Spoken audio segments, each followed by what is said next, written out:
Hello, my name is Daniel Christian. I'm an AWS Certified Cloud Solutions Architect Associate and a student of Ekascloud.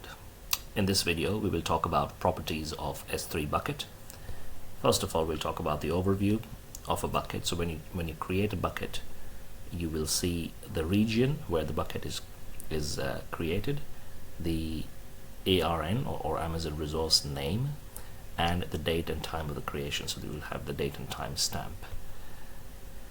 Next is versioning.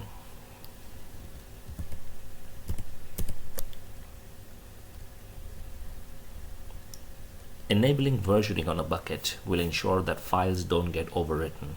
Every time you upload the same file from your local PC to S3 bucket, it will create a new version of the same file to ensure that the original version is retained. The condition is that it has to be the same file name. If the file name changes, it will create another object in the bucket instead of creating a new version. Next on the list is tags. Edit and give name and value to identify the bucket. So basically it's a bucket identifier. Default encryption. By default, all objects in the bucket are encrypted, as you can see here. We will talk about intelligent tiering in another video. Server access logging. Server access logging logs event logs for everyone who accesses the bucket. Every activity within the bucket is logged in a separate bucket. To log the events in a separate bucket, you create a new bucket and call it log. Choose path, select the target bucket where you want to create the logs, and logs will take at least 15 minutes to be generated.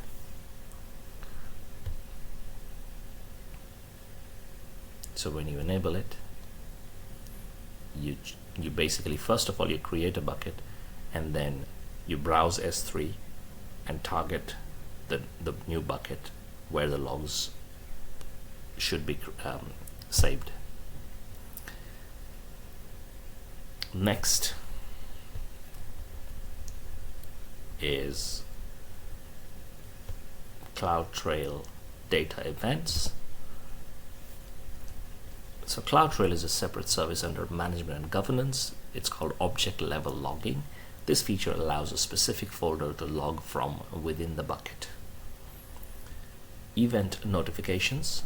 This feature creates a notification using SNS and Lambda, which are both AWS services. Basically, event notification will keep a tab on the files that you don't want to be in the bucket. So if someone's putting a file into your bucket, an object into your bucket which you don't want them to, then you receive a notification. So every time a new file is input, or you select what categories you want and what categories you don't want, and then you create a notification, and you receive a notification every time someone puts a file or an object which shouldn't be there. The next is transfer acceleration.